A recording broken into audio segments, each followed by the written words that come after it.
What is up, Earthnoids and Spacenoids? I am just a simple new type, and a few days ago, Netflix released another trailer for Mobile Suit Gundam Requiem for Vengeance. In this episode, we are going to break down what we know about the trailer and talk about that new fancy goof custom. I will also talk about the animation and ponder if this is merely just another season of MS Igloo. It has almost been a year since last Anime Expo where we originally heard this announcement. Let's not waste any time and let's dive into the Eastern Front during the 1-year war.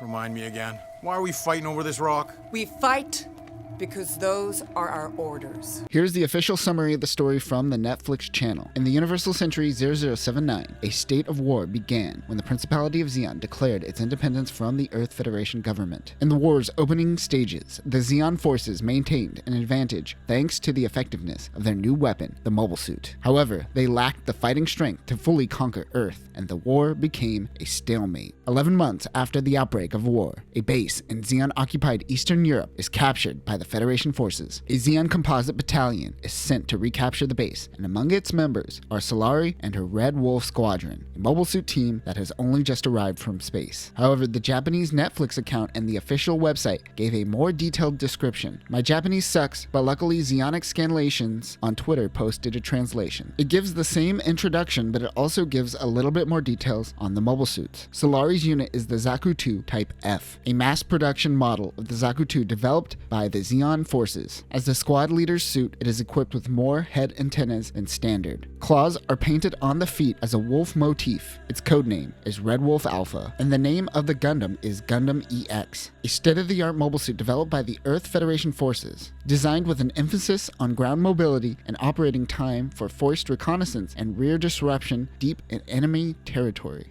Due to the destruction of all development data and the post-war chaos, details surrounding it remain unknown.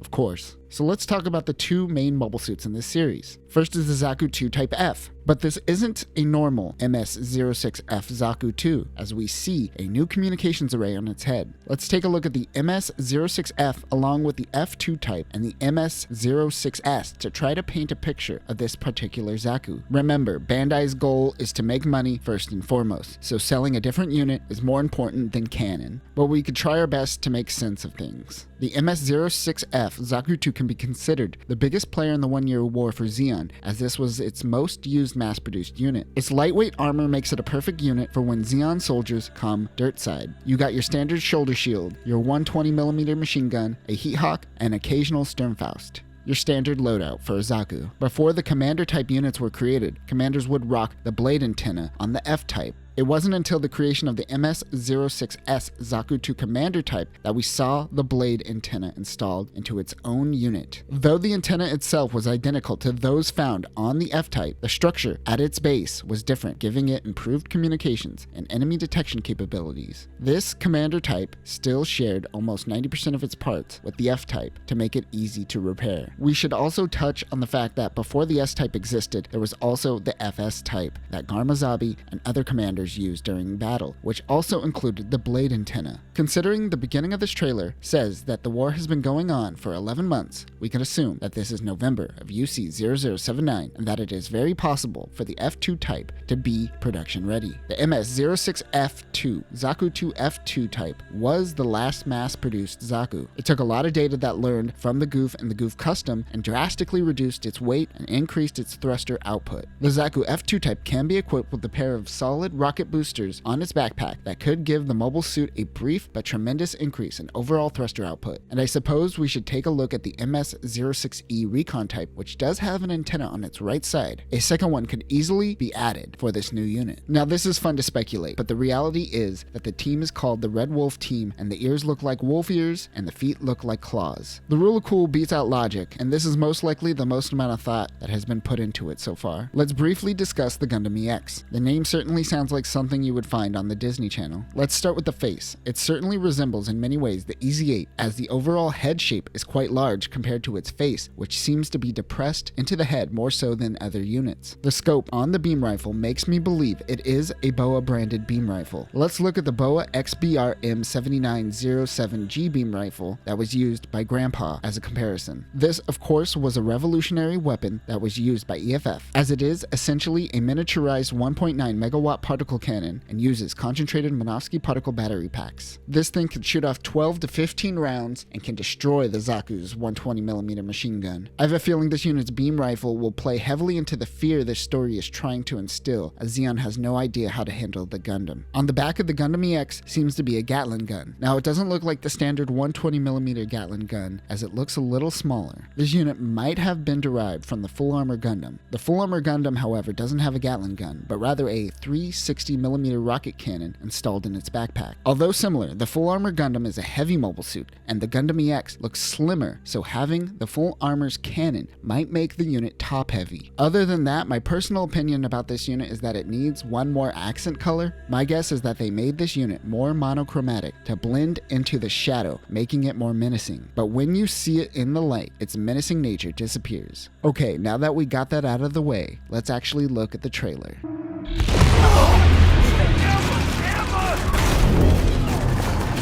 We begin with an attack on a Zeon squad making their way through the Eastern Front. Type 61 tanks surround them, and they instantly retreat. Backing up with the quickness is a Weasel. The PVN 44-1 Weasel, or simply Armored Vehicle, is a 6-wheeled light armored vehicle that acts more as a scout unit. This unit can turn into a boat and traverse water as well. It is fast, but ultimately weaker than a Magella attack tank or a Magella Eins. It has a 37mm machine cannon, a machine gun, and triple missile launchers. Need those mobile suits on the ground now! Deploy to 42 Delta 9!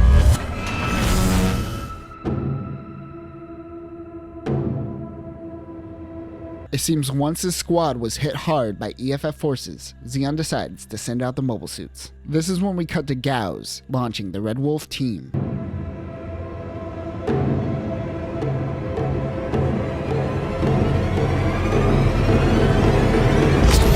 They drop down, and we get a series of cuts. We get the same shot from the last trailer of the core fighter attacking the team as they launch. This has the same look and feel as that scene from Godzilla when they do the airdrop. They're able to make it dirt side. Red Wolves are on the ground.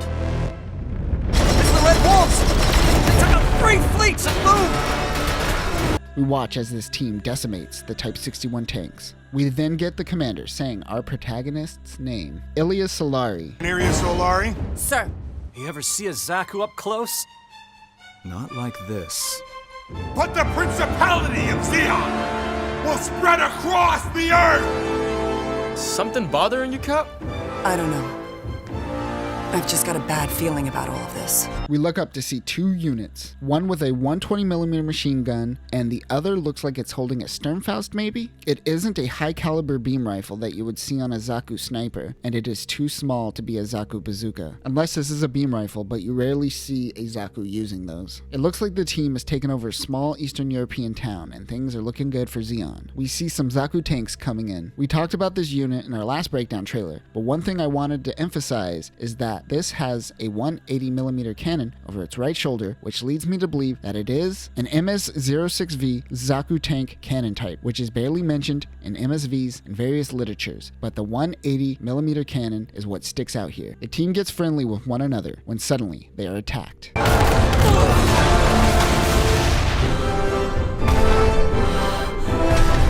What the hell is that?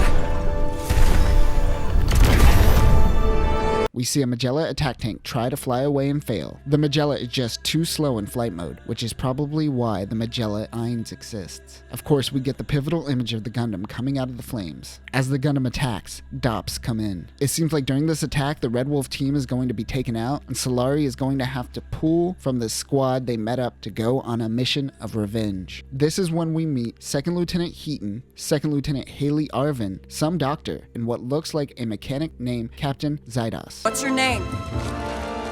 Hander Heaton, ma'am. 2nd Lieutenant Heaton. I'm 2nd Lieutenant Haley Arhan, 1st Armored Infantry. Wait! I'm a UMRC! A doctor! Is Red Wolf Squadron doing? Captain Zydos?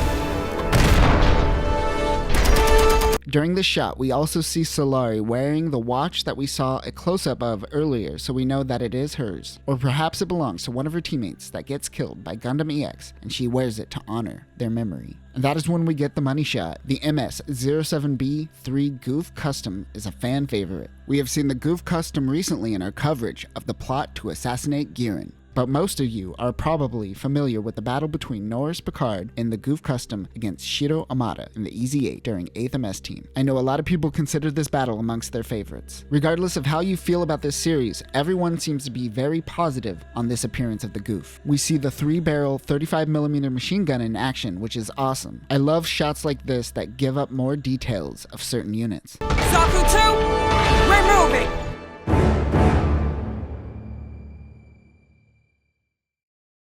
We get a VO of Solari telling her team to move out as we see the Gundam EX in the distance wielding its beam saber. We then cut to the title card, followed by credits and a trailer? Okay. Now let's talk about the elephant in the room, and that is the animation. Of course, this was certainly my biggest concern going into this trailer. The first trailer barely showed any humans, but it did show this shot right here. This was my first red flag. Let's zoom into the hands here. This is what I call action figure hands, which you used to see in older PlayStation games back in the day. I ignored it in the first trailer, but as we are revealed more human characters in this series, it simply can't be ignored anymore. Many people on the internet are referring to this as Igloo Season 4, and honestly I don't blame them. Looking back on Igloo and the 603rd Technical Evaluation Unit, we get heart-wrenching moments like this. A horrific look at Zeon fleeing from Earth after the failed Battle of Odessa. We see Lieutenant Oliver May give it his best, even as he is surrounded by incompetence. However, when you want me, the viewer, to actually feel something, you can't produce artwork that looks like this,